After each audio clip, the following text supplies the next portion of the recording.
गौतम बुद्ध को उनके अनुयायी यदि स्नेह से कहीं बुलाते तो वे अवश्य जाते थे।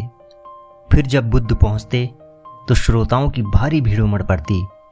बुद्ध के वचनों में जो अमृतत्व होता था उसका पान करना सभी को प्रीतिकर लगता था। उनके उपदेशों में ऐसा कुछ अवश्य होता था जिससे गंभीर समस्याएं सुलझ जाती और कुछ न कुछ सार्थक भी प्राप्त होता। एक दिन की बात है, एक गरीब किसान गौतम बुद्ध का बहुत बड़ा भक्त था। एक दिन वह बुद्ध के पास आया और अपने गांव आने का आग्रह किया।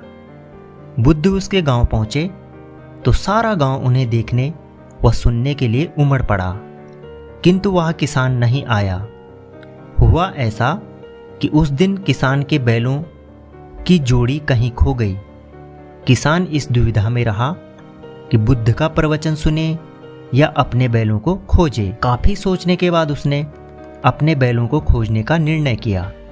घंटों भटकने के बाद बैल मिले।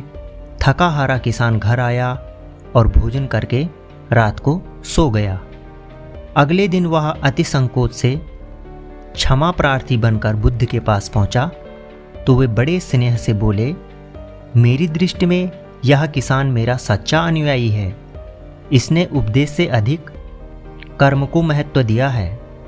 यदि यह कल बैलों को न ढूंढते हुए उपदेश सुनता तो मेरी बातें इसकी समझ में नहीं आती, क्योंकि मन बैलों में अटका रहता। इसने कर्म को महत्व देकर प्रशंसनीय काम किया है। इस कहानी का सार यह है कि हम जहां जिस भूमिका में हों उसका ईमानदारी से पालन करें। यही सच्ची आध्यात्मिकता है, क्योंकि प्रत्येक धर्म कर्म को ही सर्वोपरि महत्व देता है और हमारे सभी धार्मिक ग्रंथों में भी कर्म को महान बताया गया है।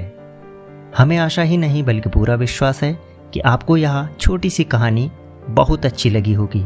तो यदि आप हमारे चैनल पर नए हैं तो हमारे चैनल को सब्सक्राइब करना बिल्कुल भी मत भूलिएगा।